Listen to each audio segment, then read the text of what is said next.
necesitamos conocer la historia para poder entender el Evangelio, qué estaba pasando en ese entonces. Y voy a pedirle que vengamos en palabras de oración y le pidamos al Señor que nos dé la sabiduría, ya que Proverbios 6 dice que de Jehová, de la boca de Jehová, viene la sabiduría. Y supliquémosle a Él que nos ayude. Padre, en el nombre del Señor Jesucristo, en esta hora nos presentamos ante ti para darte las gracias, porque nos dan la oportunidad de conocer un tanto lo que es la palabra. Hoy en esta hora, Señor, tendremos que estar conscientes que necesitamos aprender de ti. Ayúdanos, por favor, Padre Celestial, a comprender lo que tú tienes para nosotros y a comprender lo que es el contexto histórico del por qué fue escrito.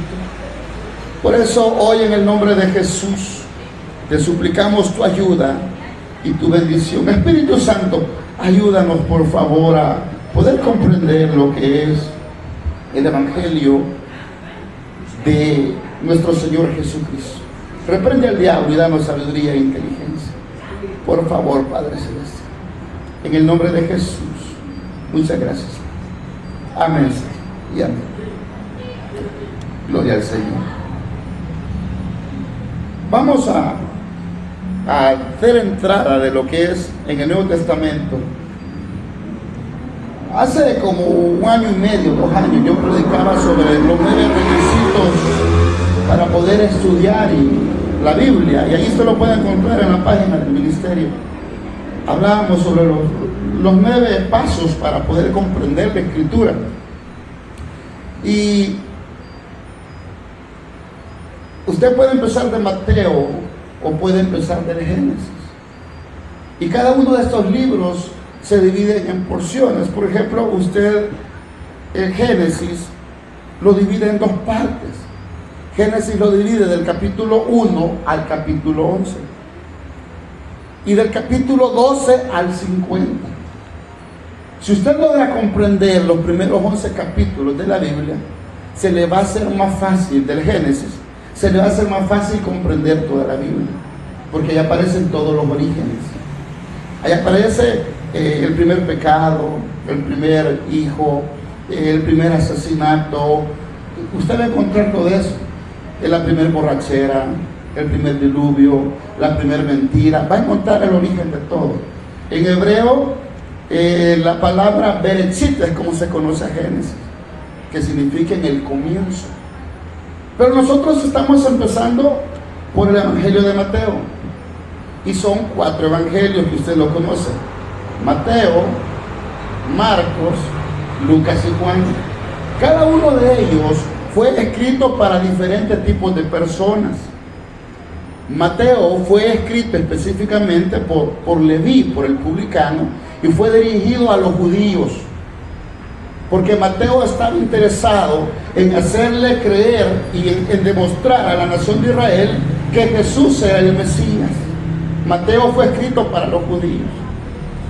El Evangelio de Marcos, él fue escrito para los romanos. Marcos, aquel que dejó a Bernabé y al apóstol Pablo en el viaje misionero, él escribió el Evangelio de Marcos, pero fue escrito para los romanos. Luego Lucas, que era un médico, él escribió para los griegos. ¿Qué significan los griegos? ¿Que eran de Grecia? No. Cuando Alejandro Magno conquistó todas esas naciones, imperios que conquistó, él iba poniendo su cultura griega. Él obligaba a que aprendieran el idioma de ellos. Fueron adoptando su cultura, la fue metiendo en los pueblos.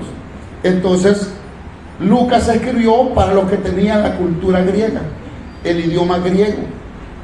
Y Juan fue escrito para los creyentes y para los que estaban en otras naciones. Juan es universal. Pero nosotros nos vamos a enfocar en Mateo. Cuando Mateo se escribió, habían pasado cerca de 400 años desde Malaquías, que fue el último libro. Y en esos 400 años no hubo palabra de Dios. Pero sin embargo, sí fue una época, en esos 400 años, donde pasaron muchas cosas. En eso se escribieron los libros apócrifos que aparecen en la Iglesia Católica y que no aparecen en nuestros libros. Entre ellos usted encontrará Judith, va a encontrar Macabeos, va a encontrar Eclesiástico, Sabiduría, pero que esos libros no son inspirados. De hecho, están los Salmos de Salomón, que se escribió en esa época, y aparece también el libro de Enoc, que se menciona en Judas, pero sin embargo no entró en el canon de la Biblia. Entonces, necesitamos conocer el trasfondo de qué pasó en esos 400 años. Dios no dijo nada. En esos 400 años que fueron llevados por Babilonia, luego fue cambiando de imperio a Babilonia. Babilonia conquistó a Israel, y luego los babilonios lo conquistaron los medos persas, y a los medos persas lo conquistaron los griegos, y a los griegos lo conquistaron, se dividió el reino entre 4 generales de Alejandro, y luego pues lo conquistó el Imperio Romano. Entonces necesitamos conocer qué estaba pasando. Por ejemplo, usted escuchará en los evangelios que se menciona a Herodes. Y si usted le presta atención, se dará cuenta que Herodes no solo era uno, Herodes eran 4.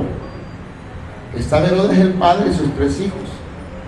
Pero, como usted y yo muchas veces nos evitamos el estar leyendo y estudiando, por eso creemos que Herodes, el que quiso matar a Jesús, es el mismo que mandó a decapitar a Juan, y no es el mismo Herodes. Y creemos que ese Herodes es el que le aparece allá en Hechos de los Apóstoles, con Herodías. No es el mismo Herodes, el que murió engusanado. No es el mismo Herodes, fueron 4 Herodes. Entonces necesitamos conocer un tanto, porque en ese cautiverio la nación de Israel, Dios los llevó cautivos y allí los curó de idolatría. En esos 400 años, la idolatría que había en Israel y por la cual Dios desechó a la nación de Judá y de Israel, allí se acabó la idolatría. Y en ese entonces, en esos 400 años, surgió la sinagoga. Por eso cuando usted dice en Mateo, usted encuentra que estaba Jesús enseñando en la sinagoga, pero esa sinagoga surgió en esos 400 años. Esos 400 años donde surgieron también grupos políticos, donde surgieron los fariseos, que son muy mencionados. Ellos eran muy nacionalistas, ellos no permitían que extranjeros entraran a contaminarse con su nación. Estos eran partidos políticos, eran los fariseos. El segundo grupo que encontramos en la Biblia, en los evangelios, son los saduceos. Los saduceos estaban compuestos por gente de dinero, por gente rica. Ellos no creían en lo sobrenatural, ellos eran liberales. El tercero grupo que encontramos eran los escribas. Los escribas o amanuenses eran los encargados de traducir, de transcribir, la escritura. La transcribían. Ellos se conocían el Antiguo Testamento de memoria, pero ellos conocían la letra de la palabra, pero no el espíritu de la palabra.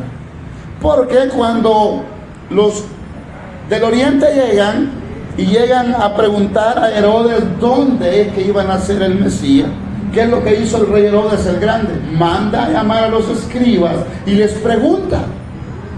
Y le dijeron los escribas, van a nacer en Belén, porque así dijo el profeta.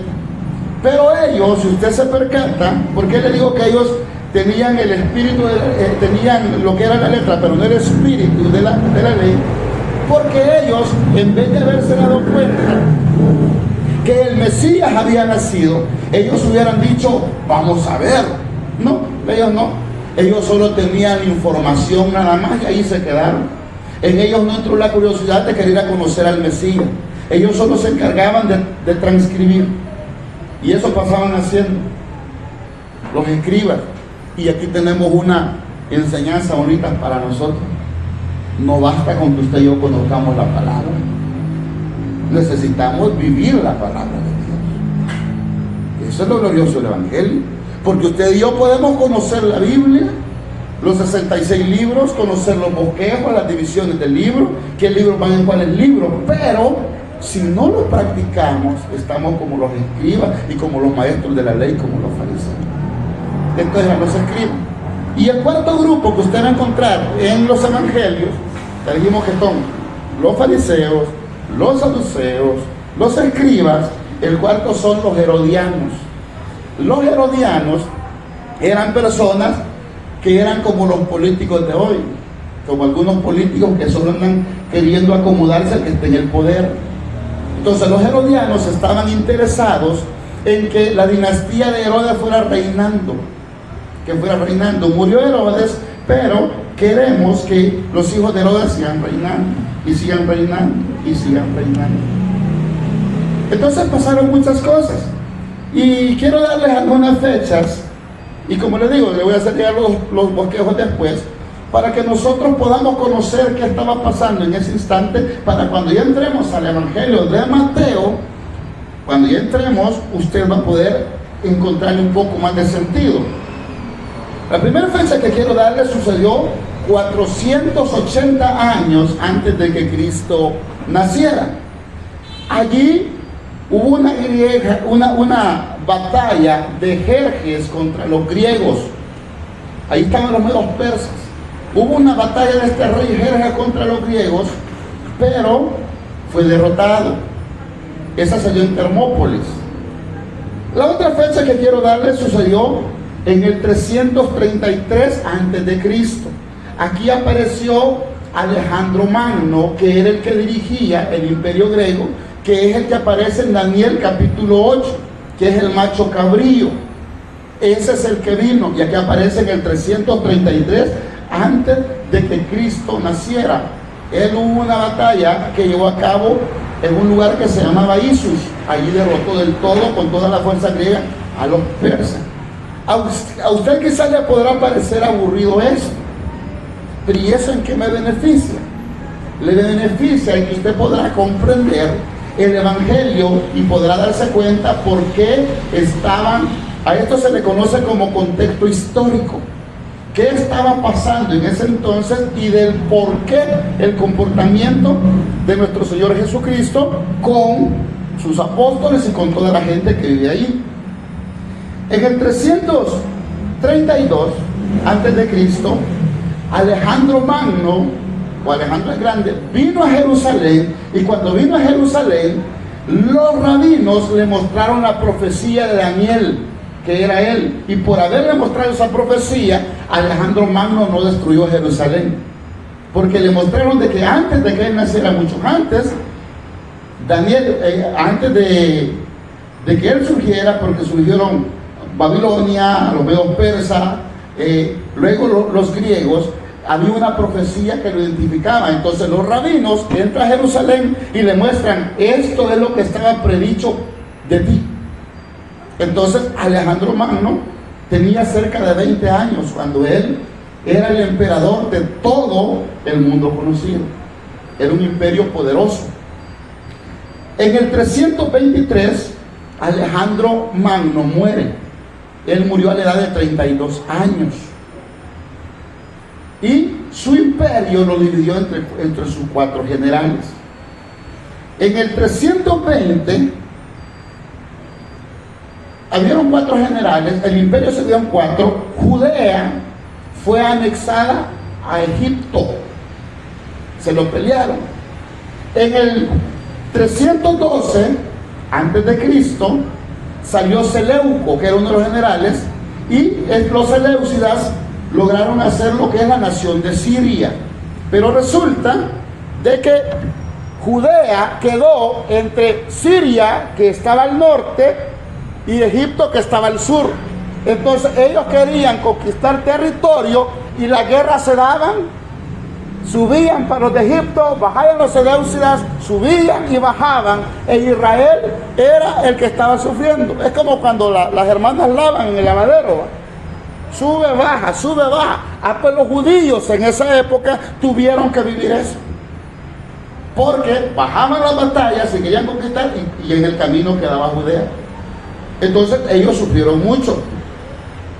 En el 203 antes de Cristo, Antíoco tomó Jerusalén. Antíoco era de los Seleucidas, del rey de Siria, y lo anexó a la parte norte siria. En el 170 salió Antíoco Epífanes, que era de los sirios. Este Antíoco, el apodo era Epífanes porque quiere decir hombre loco.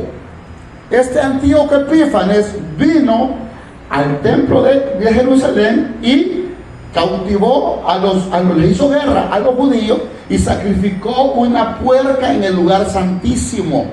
Y para eso fue horrible, porque los judíos consideraban que los cerdos eran animales inmundos según la ley mosaica. Entonces Antíoco vino y metió una puerca y la sacrificó allá, en el lugar santísimo. Luego, en el 766, antes de que Cristo naciera, allí apareció Matatías. Matatías, dice la historia, que cuando uno de los de este Antíoco Epífanes venían a Jerusalén a profanar el templo, él mató a ese hombre. Y se hubo una revuelta donde surgieron los famosos macabeos. Matatías significa martillo. Y Matatías y sus hijos levantaron una revuelta, que es lo que usted encuentra en la Biblia católica, que es el libro de Macabeos.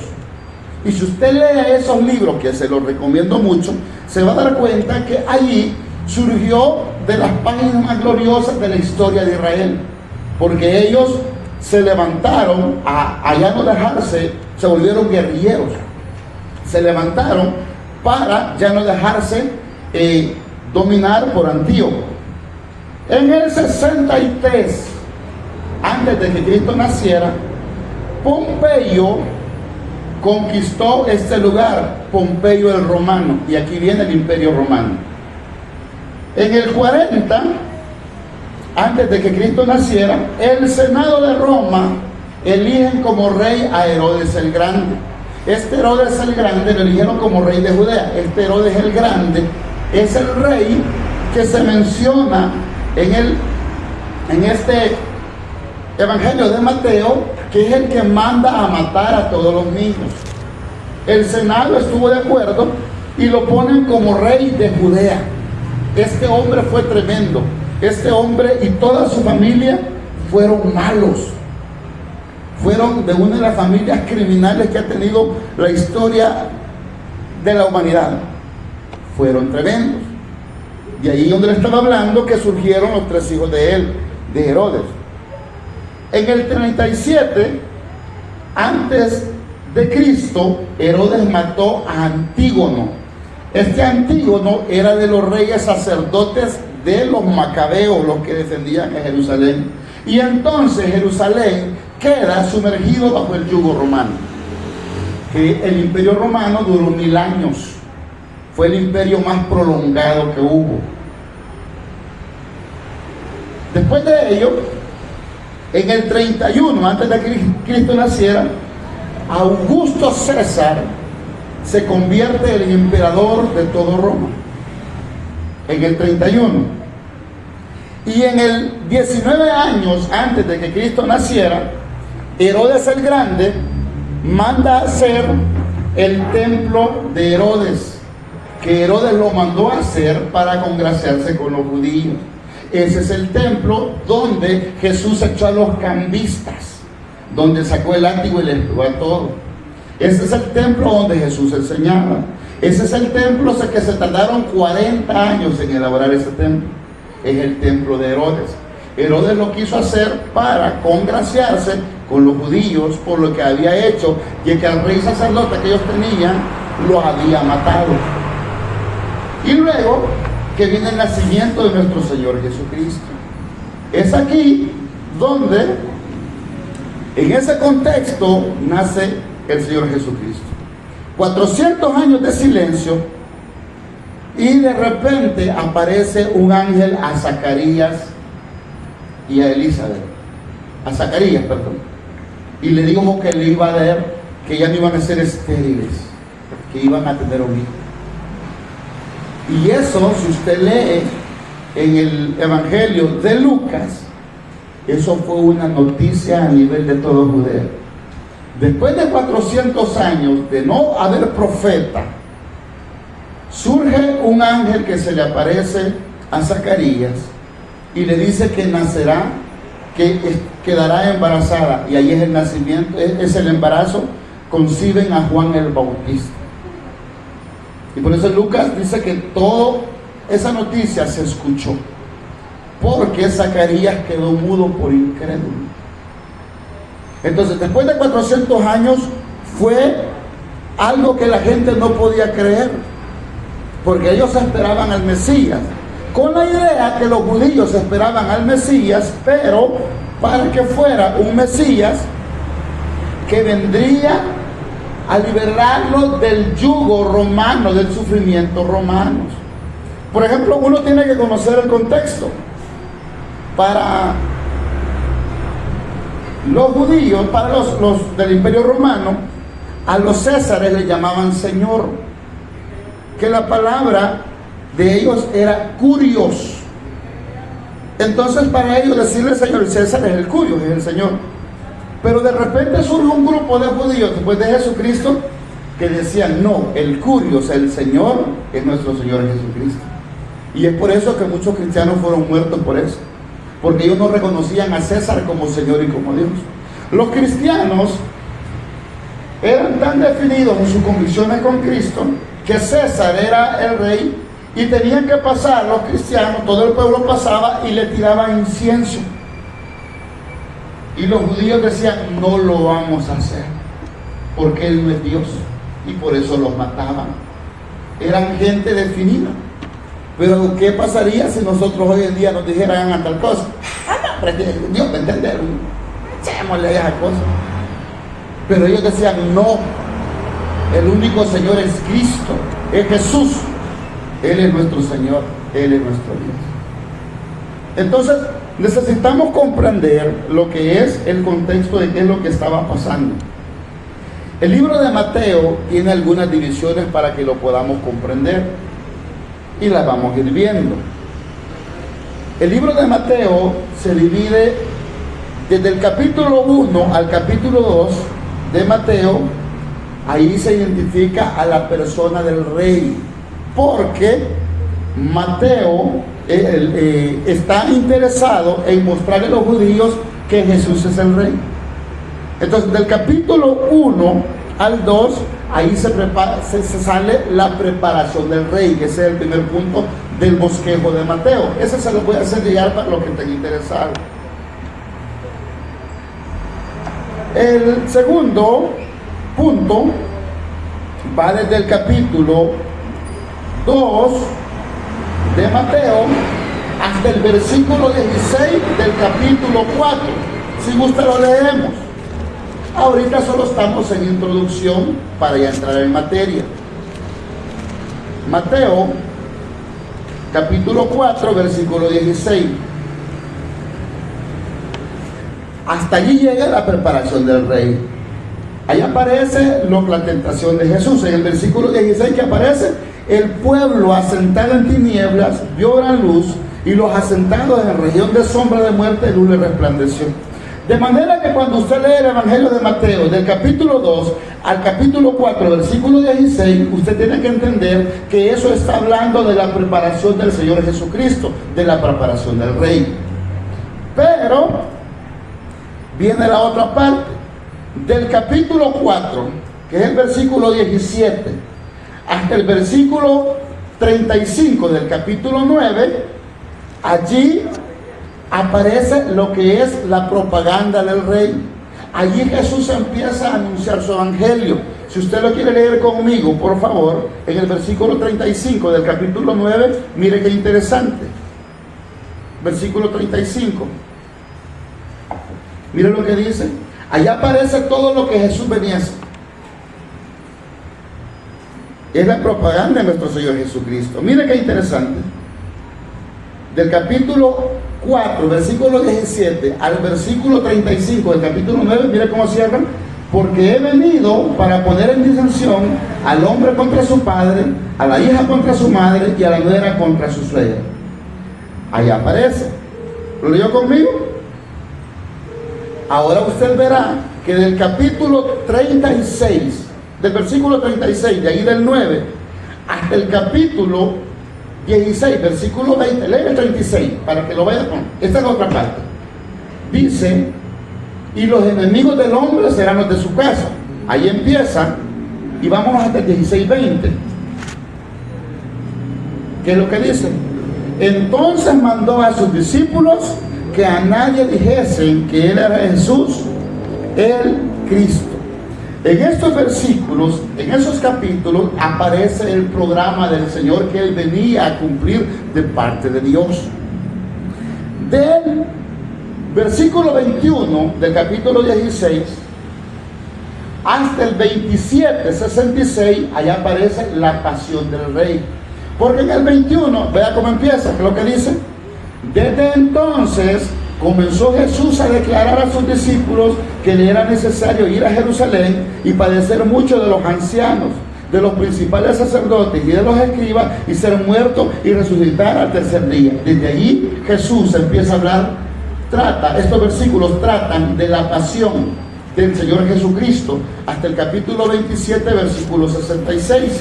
Mire cómo concluye el versículo 66 del capítulo 27. Entonces ellos fueron y aseguraron el sepulcro, sellando la piedra y poniendo la guardia. En estos versículos que hemos leído, eso abarca lo que es el sufrimiento de Cristo por nosotros. Y el último capítulo, que es el 28, eso es la última parte. Y esa parte es muy interesante, donde aparece el poder del Rey. Ahí es donde Jesucristo vence a la muerte y resucita.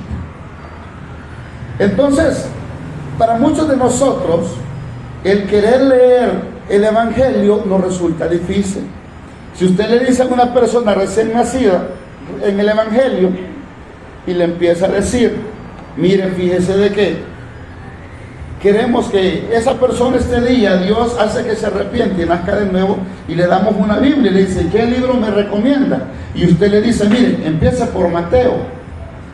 Para un nuevo, para un recién convertido, para él va a ser bien feo y aburrido estar leyendo Mateo 1. ¿Por qué? Porque Mateo capítulo 1 habla de las genealogías. No me dirá usted de que usted empieza a leer la Biblia y cuando llega a Génesis usted empieza a ver las generaciones de Adán.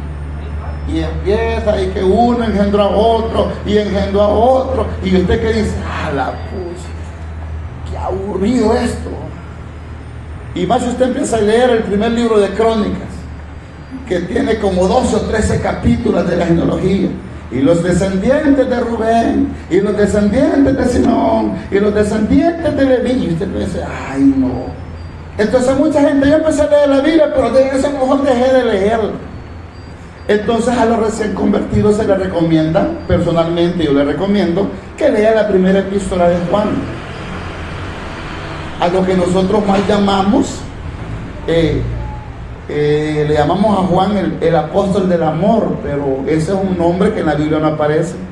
Juan era un hombre temperamental, era enojado, que Jesús le llevó a poner de mal apodo, Boanerges, los hijos del trueno. Y cuando nos encontremos con Juan ahí arriba, así que andaba diciendo que yo era el apóstol del amor. No, él no era así, era temperamental. Entonces yo sugiero que se lea la primera epístola de San Juan. ¿Por qué? Porque leer genealogías resulta aburrido y tedioso y desanima aún a los que tienen tiempo de estar en el Evangelio. Pero hay algo. Si la Biblia dice, en lo que escribió el apóstol Pablo a Timoteo, que toda palabra es inspirada por Dios, y estas genealogías aparecen acá, entonces, si son inspiradas, algo quieren enseñarnos. Pero como nosotros las pasamos por alto, nunca podemos ver lo que ahí aparece en las genealogías. Y es por eso que no entendemos. Pero cuando nosotros empezamos a darle importancia a lo que son las genealogías, nos encontramos con cosas sorprendentes. Por ejemplo, vamos a dar inicio a esto, pero necesitamos comprender por qué son importantes las genealogías. Fíjense de que allá en Esdras, en el capítulo 2, había gente que, de los que vinieron deportados de Babilonia, los levitas, porque usted se va a dar cuenta que siempre hay gente que quiere aprovecharse de los beneficios. ¿Por qué? Porque los levitas no trabajaban. Los levitas, el trabajo de ellos era cuidar el templo de Dios y servir los holocaustos y la ofrenda. Entonces, en ese capítulo de Esdras, llega Esdras con 42,000 personas y más, y cuando dice, bueno, hay que restaurar el servicio en el templo, y vienen muchos levitas que empezaron a decir, yo soy levita, yo soy levita, yo soy levita, porque querían beneficio. Pero resulta que dice que se fueron a ver a las genealogías, y los que no aparecían en las genealogías fueron apartados. No aparecen. Si usted lo buscamos, Esdras, capítulo 2, por favor. Esdras está ya por Nehemías. Estamos pidiendo al Señor que no se nos duerma todavía, que logre soportar unos 15 minutos más.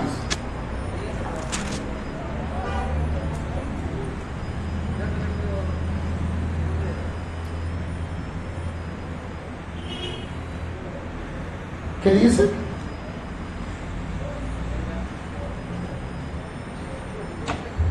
Vea cómo aparece del capítulo 2.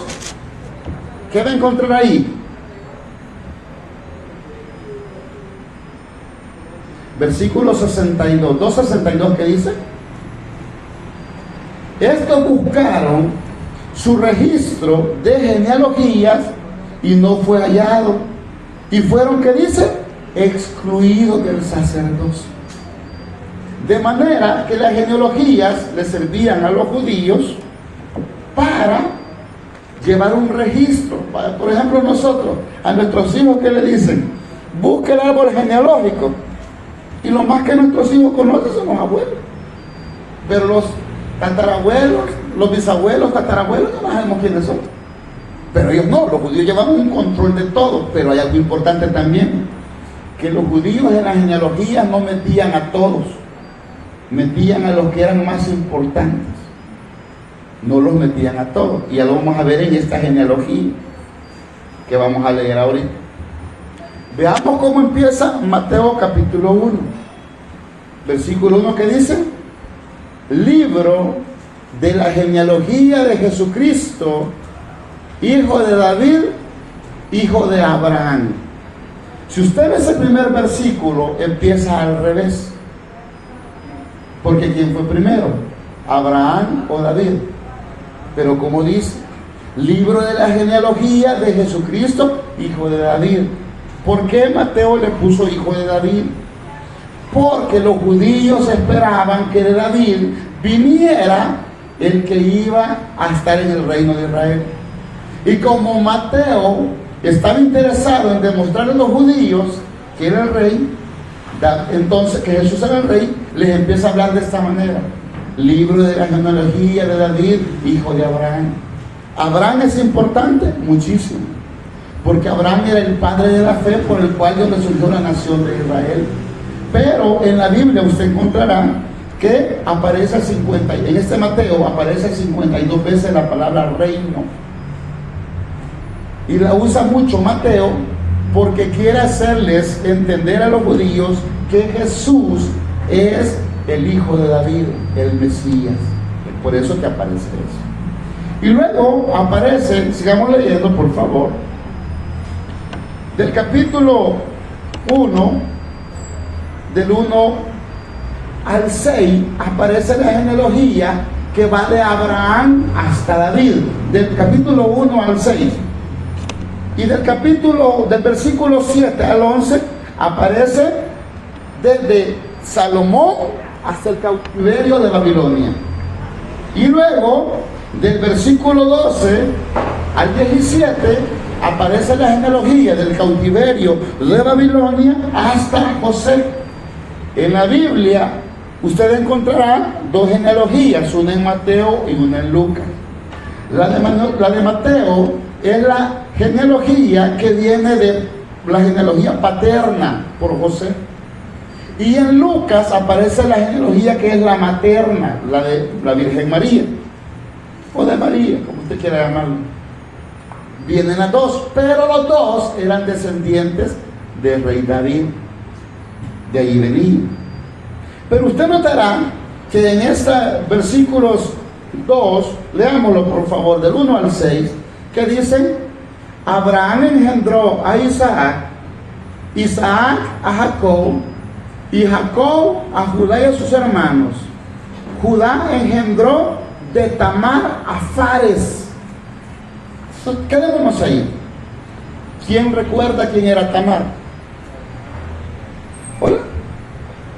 ¿Quién era Tamar? ¿Se recuerda quién era Tamar? Tamar era la nuera de Judá, con la que se hizo pasar por ramera, y el suegro la embarazó. Entonces allí podemos ver que en la genealogía Dios en su misericordia metió a una mujer que era gentil y no era judía. ¿Y qué le dijo Dios a Abraham? Y en ti serán benditas todas las naciones de la tierra. Entonces podemos ver, cuando usted ha leído, que Tamar era gentil y aparece en esa genealogía. Y había cometido un pecado grave delante de Dios porque engañó a su suegro, porque su suegro había sido muy injusto con ella, por los dos hijos que le había matado, y el tercero que Judá tuvo miedo que se lo matara. Usted conoce esa historia, está en el capítulo 38, uno de los capítulos más horribles. Luego usted sigue leyendo: Judá engendró de Tamar a Fares y a Sara, Fares a Esrón y Esrón a Arán, Arán engendró a Aminadab a Nazón y Nazón a Salmón. Salmón engendró de Rahab. ¿Quién era Rahab? ¿Se recuerda? Rahab la ramera era otra gentil de los cananitas, pero Dios la utilizó. ¿Qué nos muestra eso? La salvación, el plan perfecto de Dios venía para los judíos, y por eso en ti serán benditas todas las naciones.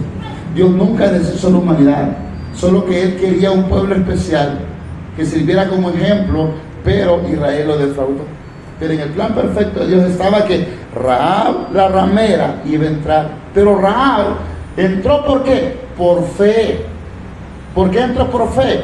Porque cuando llegaron los espías, ella les dijo: todas estas naciones están con el corazón hecho algo, porque sabemos que Jehová está con ustedes. Y ella, los espías hicieron una misericordia con ella. Entonces este hombre se casó con Rahab, y de ahí surgió otra mujer gentil en la genealogía. Sigamos leyendo. Luego dice: Boaz engendró de Ruth a Obed, y Obed a Isaí. ¿Quién era Ruth? Ruth era una moabita. Y los moabitas, según Deuteronomio, busque el versículo 23:3 de Deuteronomio. Deuteronomio capítulo 23, versículo 3. Es que yo me emociono preparando estos estudios, crean. Y yo quisiera que usted se emocionara al querer aprender, pero que no se me durmiera, pero es tan difícil. Deuteronomio 23:3, ¿qué es lo que dice? No entrará amonita ni moabita en la congregación de Jehová, ni hasta la 10ª generación de ellos no entrarán en la congregación de Jehová. ¿De dónde era Ruth?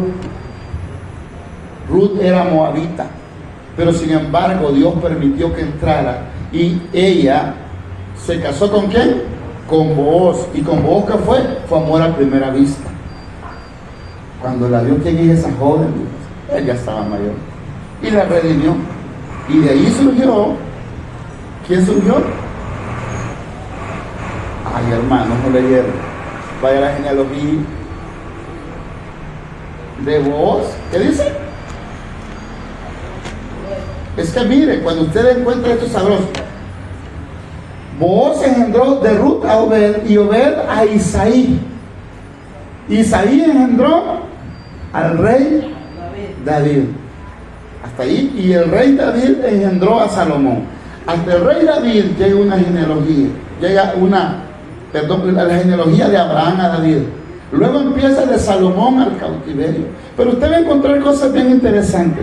Cuando que dice, y el rey David engendró a Salomón, de la que fue mujer de Urías. No se menciona a Betsabé, pero sin embargo no se menciona por nombre. Pero usted, ¿qué puede ver eso? Podemos ver en esta genealogía que hay un hilo de misericordia de parte de Dios.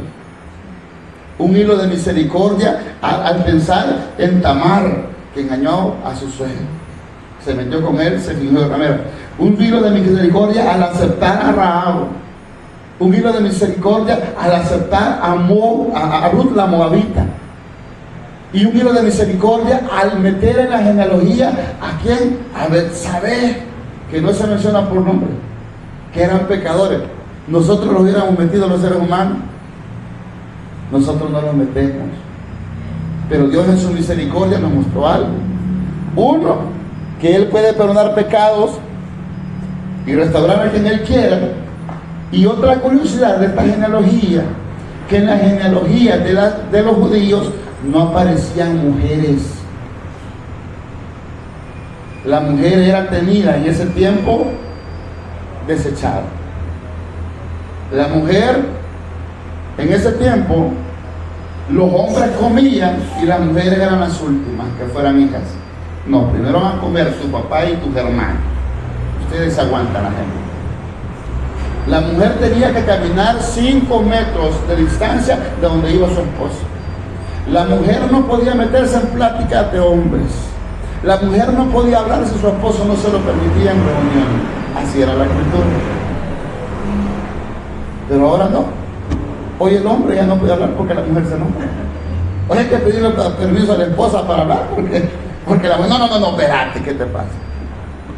Se han perdido. Entonces, en esta genealogía del capítulo 1, nosotros podemos ver misericordia de Dios. Yo le llamo a esto un hilo de misericordia.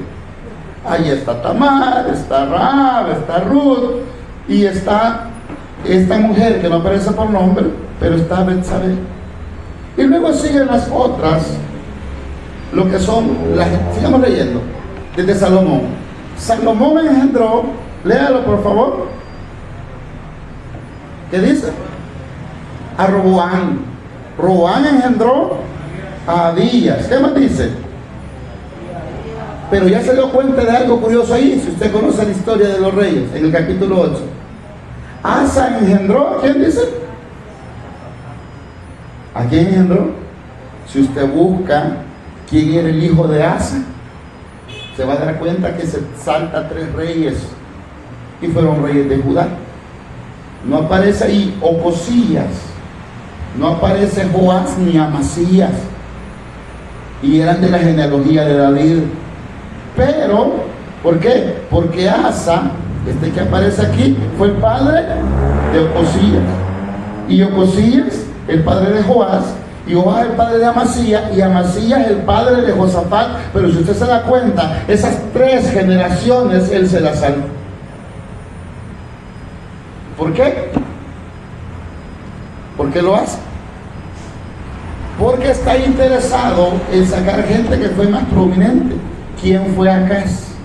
Acaz fue un rey malo, malísimo, que en Isaías capítulo 7, 10, 12 aparece, donde él tenía una falsa piedad. Dios le dice, pídele una señal a Dios, y él dice, no, yo no voy a tentar a Jehová el Señor. E Isaías le dice, pues esta señal no es solo para ti, es para toda la nación. Isaías aparentaba una falsa piedad, como muchos podemos aparentar. Por eso le empezaba diciendo que aquí no importa que tanto conozcamos la Biblia, aquí lo que importa es lo que nosotros vivamos de la Biblia. Entonces tenemos que en la nación de Judá no se tomaba, de Israel no se tomaba las genealogías tal y como venían.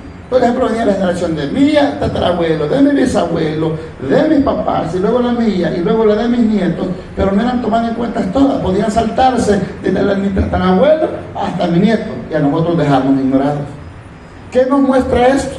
Que las generaciones de Adán, que en el capítulo 5 de Génesis aparecen, significa de que allí pudieron haber muchos espacios que no se llenaron.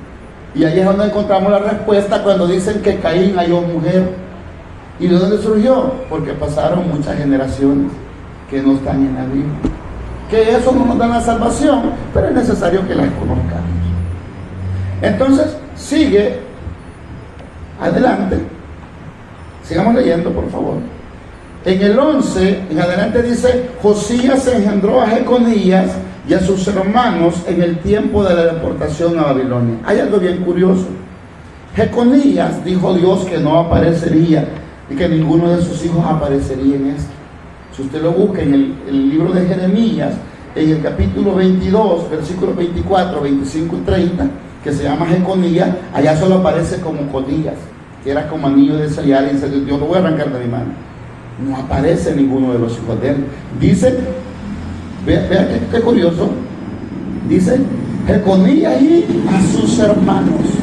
Los hijos de Jeconías no aparecen, a sus hermanos nada más. Entonces, cuando usted empieza a conocer un poco la Biblia y ve la genealogía, a usted ya no le resultan aburridas, porque le va encontrando sentido.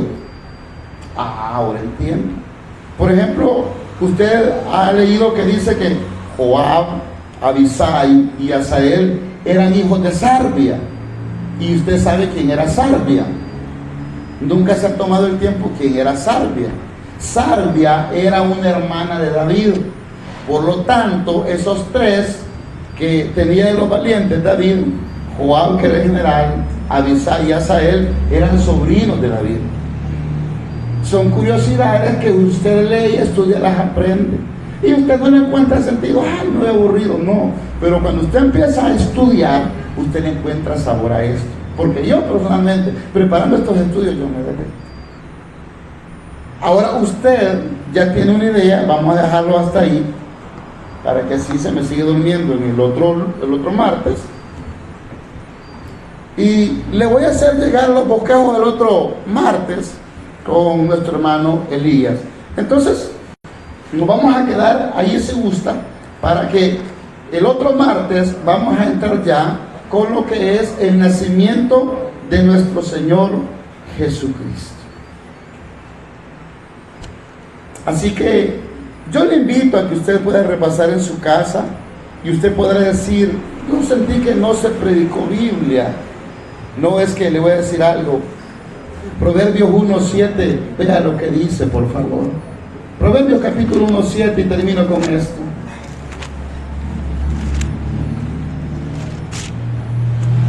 Lo hemos llevado muy por encima, como se conoce como abuelo de pájaro. Así lo hemos llevado. ¿Qué dice Proverbios 1:7? El principio de la sabiduría es el temor a Jehová. ¿Qué dice? El principio de la sabiduría, el principio es el respeto a Dios. Pero luego que dice, significa que eso no es toda la sabiduría, eso es el principio. Luego que dice, los insensatos, que significa tonto, dice, desprecian la sabiduría y la enseñanza. Busque qué significa insensato. Significa tonto. Si lo traducimos al buen salvadoreño, que es lo que dice así: los tontos desprecian la sabiduría y la enseñanza. O sea, ¿qué es eso? Que le dan algo. ¡Ay, no, eso! Pero ¿cómo cataloga a Dios a las personas que desprecian la enseñanza? Los llama tontos. Isaías 1:13, ¿qué dice? Que con eso cerramos, para que no vaya a pensar que no le hablemos Biblia. Isaías 1:13, ¿qué es lo que dice? ¿Alguien que lo lea a voz de trueno? 5:13, perdón. Isaías 5:13. Mire qué interesante.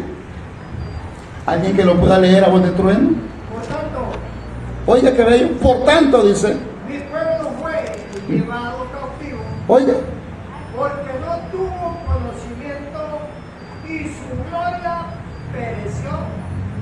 Mi pueblo fue llevado cautivo. ¿Por qué? Porque no tuvo conocimiento. Por eso muchos están cautivos, porque no tienen conocimiento de la palabra. Y si nos vamos a Oseas 4:6, que es lo que dice: mi pueblo fue destruido porque le faltó conocimiento. De manera que allá está diciendo que mi pueblo fue cautivo, pero en este versículo dice que fue destruido. ¿Y qué es lo que hace Satanás? Primero cautiva. ¿Y cómo nos cautiva? Nos cautiva con temores, con angustias, con miedos. ¿Por qué? Porque desconocemos la palabra. Y luego que nos cautiva, ¿qué hace? Nos destruye. Porque el miedo nos hace cometer locuras. La ignorancia nos hace cometer locuras y amedrentarnos. Y luego sigamos leyendo en el 6. Mi pueblo fue destruido porque le faltó conocimiento. ¿Por qué dice? Porque le faltó conocimiento. Y luego, ¿qué es la advertencia que Dios le dio a esta nación? Por cuánto, dice, desechaste el conocimiento. ¿Qué es desechar? Menospreciar. ¿Qué dice? Yo te echaré del sacerdocio. Y porque olvidaste la ley de tu Dios, también yo me olvidaré de tus hijos. Como menospreciaste mi palabra, también yo voy a olvidarme de tus hijos. Qué terrible que Dios olvide de nuestros hijos. Y es que, hermanos, el conocimiento de la palabra es vital en estos tiempos finales. Pero para eso necesita disciplina y voluntad, disponibilidad de querer hacer las cosas para Dios. Así que depende de nosotros qué es lo que queremos. Cada uno decide qué quiere hacer de su vida. El evangelio es precioso, pero a veces, ¿por qué no se hace nada?